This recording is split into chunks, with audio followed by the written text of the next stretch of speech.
ओम नमो भगवते वासुदेवाय. अथ दशमोध्याय. यमला अर्जुनाचा उद्धार.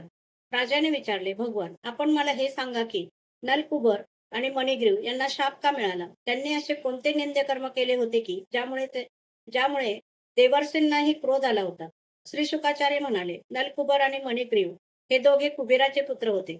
ते रुद्राचे गण असूनही त्यांचा गर्व वाढतच गेला. एके दिवशी ते दोघे जण मंदाकिनी नदीच्या तटावर कैलास पर्वताच्या रमणीय उपवनामध्ये वारुणी मदिरा पिऊन मदोन्मत्त झाले होते. नशेमुळे त्यांचे डोळे भिरभिरत होते. पुष्कळ स्त्रिया त्यांच्याबरोबर गाणे बजावणे करीत होत्या आणि ते फुलांनी लहडलेल्या वनामध्ये त्यांच्याबरोबर विहार करीत होते. त्यावेळी कमळाच्या ताटव्यांनी शोभणाऱ्या गंगेमध्ये स्त्रियांसह शिरून हत्तीनीसह हत्ती जसे जलक्रीडा करतात त्याप्रमाणे ते जलक्रीडा करू लागले. परीक्षिता, कर्मधर्म संयोगाने देवर्षी नारदांनी त्यांना पाहून ते उन्मत्त झाले आहेत हे जाणले. नारदांना पाहून विवस्त्र अप्सरा लाजल्या. शापाच्या भीतीने त्यांनी ताबडतोब कपडे परिधान केले, परंतु त्या नग्न यक्षांनी मात्र नाही. जेव्हा देवर्षी नारदांनी पाहिले की ते देवपुत्र असून सुद्धा ऐश्वर्य मदाने आंधळे आणि मदिरापान करून उन्मत्त झाले आहेत, तेव्हा नारदांनी त्यांच्यावर कृपा करण्यासाठी त्यांना शाप देत म्हटले. नारद म्हणाले, जे लोक प्रिय विषयांचे सेवन करतात त्यांच्या बुद्धीला बिघडवणारा महत्वाचा दोष म्हणजे संपत्तीची नशा. रजोगुणी कर्म आणि कुलीनता इत्यादींचा अभिमान सुद्धा त्यापेक्षा अधिक बुद्धिभ्रंश करणारा नाही. कारण संपत्तीच्या पाठोपाठ स्त्री, जुगार आणि मद्य ही असतातच. श्रीमदाने अंध होऊन इंद्रियांचे गुलाम झालेले क्रूर पुरुष आपल्या नाशवान शरीराला अजरामर समजून आमच्या आपल्यासारख्या देहधारी पशूंची हत्या करतात. ज्या ज्या शरीराला भेद भूदेव, नरदेव, देव इत्यादी नावांनी संबोधले जाते, त्यांची शेवटी काय अवस्था होते त्यात किडे पडतात. पशुपक्ष्यांनी खाऊन त्यांची विष्ठा बनते किंवा ते जळून राखेचा ढीग होते. त्याच शरीरासाठी प्राण्यांशी द्रोह करण्यामध्ये मनुष्याला कोणता स्वार्थ वाटतो? असे केल्याने शेवटी नरकाचीच प्राप्ती व्हायची.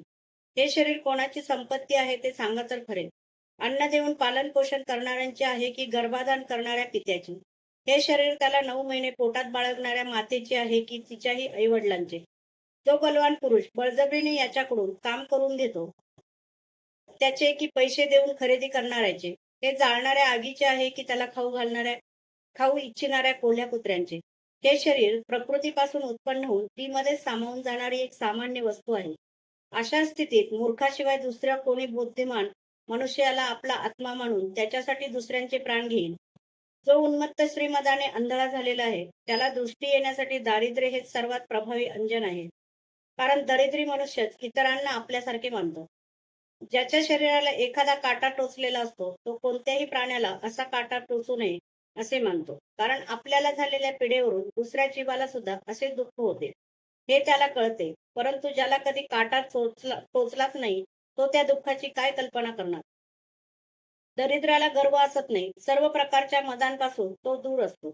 उलट दैववशात ज्याला जो त्रास सोसावा लागतो तीच त्याच्यासाठी मोठी तपश्चर्या असते. ज्याला रोजच्या भोजनाची मारामार असते, भुकेने ज्याचे शरीर दुबळे झालेले असते, त्या दरिद्री माणसाची इंद्रिये सुद्धा अशक्त झालेली असतात आणि त्यामुळे भोगांसाठी तो दुसऱ्या प्राण्यांना दुःख देत नाही. अशा रीतीने तो हिंसेपासून परावृत्त होतो. साधू पुरुष जरी समदर्शी असले तरी सुद्धा त्यांचा सहवास दरिद्री माणसांना सुलभ आहे. कारण त्याचे भोग तर अगोदरच सुटलेले असतात. आता संतांच्या संगतीने त्याची लालसा सुद्धा नाहीशी होते आणि लवकरच त्याचे अंतःकरण शुद्ध होते.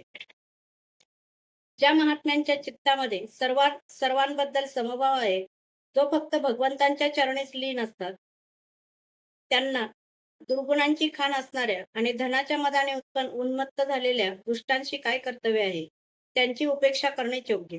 हे दोन्ही यक्ष वारुणी मदिरेचे पान करून उन्मत्त आणि धनाच्या मदाने आंधळे झाले आहेत. इंद्रियांचे गुलाम असणाऱ्या या श्रीलंपटांचा अज्ञानजनित मद आपण नाहीसा करावा. हे लोकपाल कुबेराचे पुत्र असूनही मदोन्मत्त होऊन अज्ञानात बुडालेले आहेत. आपण विवस्त्र आहोत याचीही त्यांना भान नाही. म्हणून हे दोघ जण आता वृक्ष होण्याच्या योग्यतेचे आहेत. तसे झाले तर यांना पुन्हा असा अभिमान निर्माण होणार नाही. तेथे सुद्धा माझ्या कृपेने यांना भगवंतांची स्मृती राहील आणि माझ्या अनुग्रहामुळे देवांची 100 वर्ष झाल्यानंतर यांना श्रीकृष्णाचे सानिध्य लाभेल. मग पुन्हा भगवंतांच्या चरणाविषयी प्रेम उत्पन्न होऊन ते आपल्या लोकी निघून जातील. श्री शुक म्हणतात, असे म्हणून देवर्षी नारद नारायणांच्या आश्रमाकडे निघून गेले.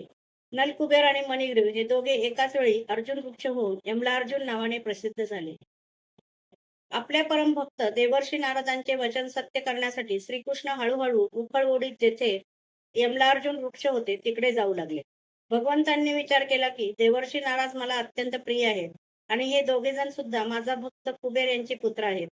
म्हणून महात्मा नारद जे म्हणाले ते मी तसेच सत्य करेन. असा विचार करून श्रीकृष्ण दोन्ही वृक्षांच्या मधून निघाले. ते तेथून बाहेर पडले, परंतु उखळ मात्र तिरपे होऊन अडकून बसले. कमरेला दोरी बांधलेल्या त्या मुलाने आपल्या पाठीशी असलेल्या उखळाला जोराने ओढले, मात्र तोच झाडांची सर्व मुळे उखडली गेली. सर्व बलविक्रमाचे केंद्र जे भगवान त्यांचा थोडासा धक्का लागतात झाडांच्या फांद्या, खोडे, डहाळ्या आणि पाने यांचा थरकाप होऊन दोन्ही वृक्ष कडकडाट करीत जमिनीवर कोसळले. या दोन्ही वृक्षांमधून अग्निप्रमाणे तेजस्वी असे दोन सिद्ध पुरुष बाहेर पडले. त्यांच्या चमकणाऱ्या कांतींनी दिशा उजाळून निघाल्या. त्यांनी सर्व लोकांचे स्वामी भगवान श्रीकृष्णांच्या जवळ येऊन त्यांच्या चरणावर डोके टेकून नमस्कार केला आणि हात जोडून शुद्ध हृदयाने ते त्यांची स्तुती करू लागले.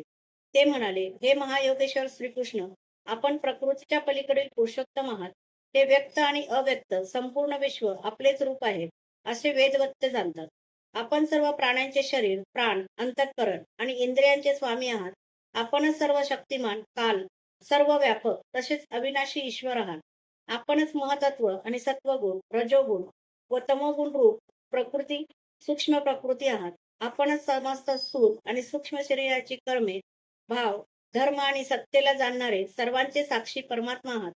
वृत्तीने ग्रहण केल्या जाणाऱ्या प्रकृतीचे गुण आणि विकारांचे द्वारा आपले ज्ञान होऊ शकत नाही. स्थूल आणि सूक्ष्म शरीराच्या आवरणाने झाकला गेलेला कोणता मनुष्य त्यांच्याही आधीपासून असलेल्या आपल्याला जाणू शकेल.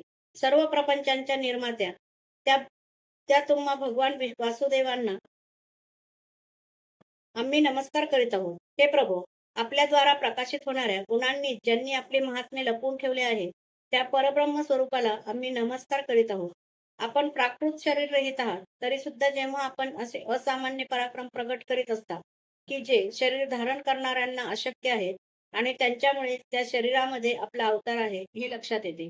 प्रभू, तेच सर्व अभिलाषा पूर्ण करणारे आपण सर्व लोकांचे लौकिक आणि अलौकिक कल्याण करण्यासाठी यावेळी आपल्या संपूर्ण शक्तीनिशी अवतीर्ण झाला आहात. हे परम कल्याण स्वरूप, हे परम मंगल स्वरूप, आपणास नमस्कार असो. शांत सर्वांच्या हृदयात वास करणाऱ्या यदुवंशाधिपती श्रीकृष्णांना नमस्कार असो. हे अनंता, आम्ही आपल्या दासांचे दास आहोत. देवर्षी नारदांच्या अनुग्रहामुळेच आम्हाला आपले दर्शन झाले. आपण आम्हाला जाण्याची अनुमती द्यावी. प्रभो, आमची वाणी आपल्या गुणांचे वर्णन करीत राहो. आमचे कान आपल्या कथा ऐकण्यासाठी लागून राहो. आमचे हात आपल्या सेवेत आणि मन आपल्या चरणकमलांचे स्मरण कमळात रममान हो. आमचे मस्तक आपले निवासस्थान अशा जगासमोर नम्र राहो आणि आमचे नेत्र आपले प्रत्यक्ष शरीर अशा संतांचे दर्शन घेत राहो. श्री शुक म्हणतात, त्यांनी गोकुळेश्वर श्रीकृष्णांची अशा प्रकारे स्तुती केल्यानंतर दोरीने उखळाला बांधलेले भगवान हसत हसत त्यांना म्हणाले. श्री भगवान म्हणाले, तुम्ही मदाने आंधळा झाला होतात. अगोदरपासून मला हे माहीत होते की परम कारुणिक देवर्षी नारदांनी शाप देऊन तुमचे ऐश्वर्य नष्ट केले आणि हीच तुमच्यावर कृपा केली. जे समदर्शी आहेत आणि ज्यांचे हृदय पूर्णपणे मला समर्पित आहे त्या साधू पुरुषांच्या दर्शनाने संसार बंधन नाहीसे होते, जसा सूर्यदर्शनाने अंधार नाहीसा होतो. म्हणून नलकुबरा आणि मणिग्रीवा, तुम्ही माझेच अन्योन्य चिंतन करीत आपापल्या घरी जा.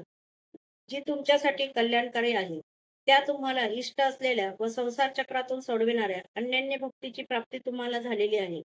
श्री शुक म्हणतात, भगवान असे म्हणाले तेव्हा त्या दोघांनी त्यांना प्रदक्षिणा घातली आणि वारंवार नमस्कार केले. यानंतर उखळाला बांधलेल्या त्यांची आज्ञा घेऊन ते उत्तर दिशेला निघून गेले. अध्याय 10 समाप्त.